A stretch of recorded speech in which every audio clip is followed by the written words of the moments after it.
तो जहाँ लोग सुनेला तहाँ सुनावे के भी इच्छा बनेला बनेला बनेला। तेज चली ओ हनुमान जी महाराज के गोल लगो हम बुलाए एक हर परिवार से जो परिवार में हम निकाल बने जा ए परिवार से कोनो छोट बालक तने मंच पर आ जाए अब पैसा मिली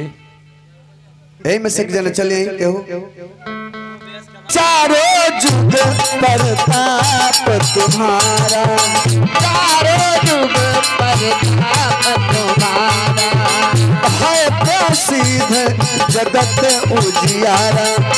है प्रसिद्ध जगत उजियारा है प्रसिद्ध जगत उजियारा है प्रसिद्ध जगत उजियारा।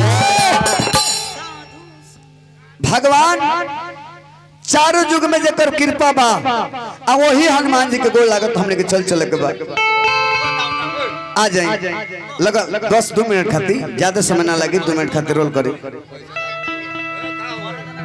अरे 2 मिनट खातिर 2 मिनट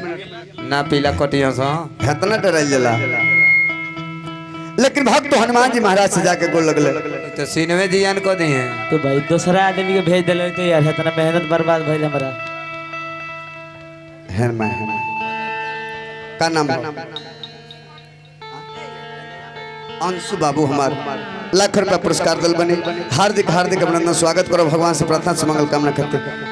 छोड़ दो ये बड़ी डेरा पुत लेके बड़े अच्छा चली गोल लागे के बाद छोड़ा बाबू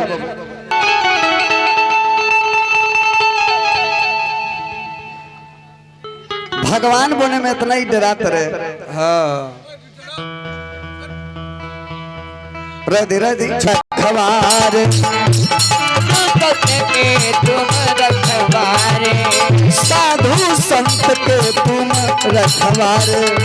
साधु संत के तुम रखवारे असुरन कंदन राम दुलार असुरन कंदन राम दुलारे असुरन कंदन राम दुलार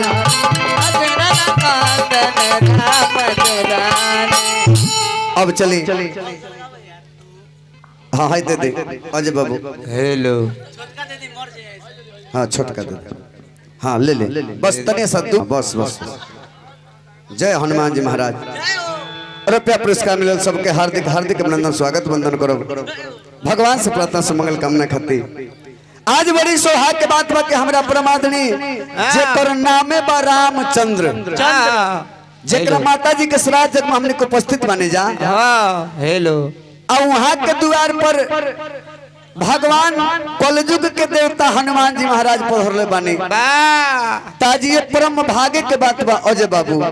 भैया कि रामचंद्र जी के द्वार पर हनुमान जी महाराज के आगमन भइल आहा सेवा में बने और वो माता जी के श्राद्ध जग में तो ऐसे चली हमने के तनिए समय वो हनुमान जी महाराज के परिचय प्राप्त कर लेवे के चाही पैसा कम कर देगा तनी सबसे पहले अपन नाम बताएं सरकार बतावा जुगल जुगल जुगल एबरे रोड़ा जुगल जी नहीं खी एबरे रोड़ा पवन सुत हनुमान बानी आ हमनी के रोड़ा के भगवाने समझ के पूजा करतनी हम तो तनी कस के कहे के हम पवन सुत हनुमान हई पवन सुत हनुमान नहीं बा लइका बा धन बनिए हनुमान जी कहत रे पवन सिंह हनुमान है चाचा जी क्यों जानत नहीं कि भगवान कौना रूप में मिल जाए तो हे पवन सुत हनुमान जी है रुपया ले ले पैसा चली है पैसा हाथ में पकड़ी और तनी कस के कहे के हम पवन सुत हनुमान हई हम पवन सुत हनुमान नहीं धन बनिए हनुमान जी उजोर बा तो हे सरकार तनी अपना पिता नागा नागा हनुमान जी के पिताजी के नाम नागा रहे ई तो चलिए हमने के गार्जियन हमने के अभिभावक परम कल के सरकार 55 वाला तो आवे के बा मास्टर दिखाओ 55 वाला तो 30 डिग्री है 30 डिग्री ओ हनुमान जी महाराज के दरबार में भक्त जाके कहले के बाबा आवे के बा ए बाबा ई साथ वाला वाह बाबा कि सुन ल मोरे अरजिया हो बजरंगी बाबा धनिया। ए हनुमान जी आज एगो माता जी के श्राद्ध में बुलाओ तनी भगवान राम का हम सुमिरन करतनी भगवान राम का दर्शन होई कि ना होई एकर गारंटी नहीं खे। माई दुर्गा मैया यहाँ कि ना है लेकिन हनुमान जी को ऐसा देवता हई जेकर चारों युग में पूजा भइल बा चारों युग में जेकर आसन मिलल वही हनुमान जी के गोर लगे कि सुन ल मोरे अरजिया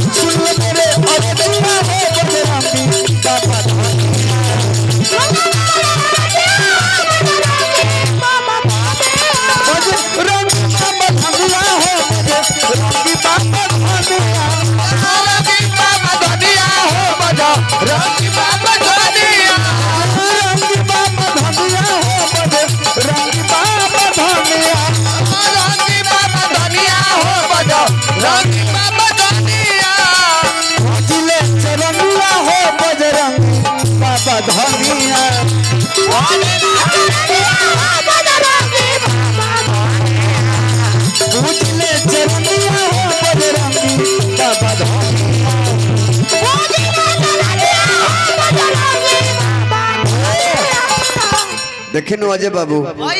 दुनिया में बड़ी महारथी लोग पड़ल बा बड़ी महारथी लोग पड़ल बा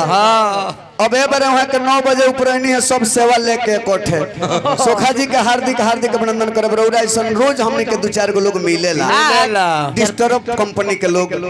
4-5 जना समझो में घुमे तो भक्त हनुमान जी से पहले के सरकार जौना बेरा भगवान राम रामा दल से आदेश भइल रुआ गईनी लंका में सीता माता का पता लगावे खातिर आ सीता माता का पता लगा के जब रामा दल में आईनी तो भगवान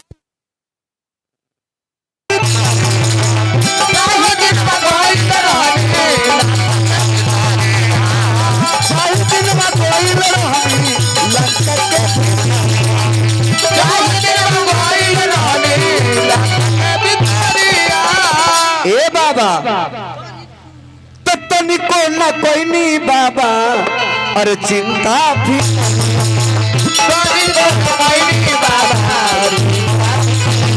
तनिको न कोई नहीं बाबा चिंता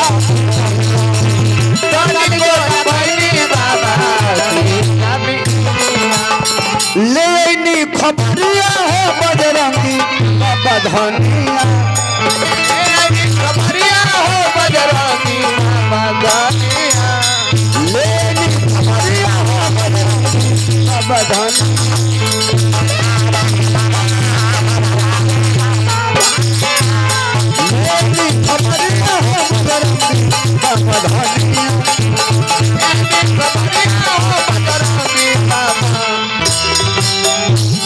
आदर पूर्वक विदाई करो जब बाबू हनुमान जी के अब हमने के सेवा में चलक बा चली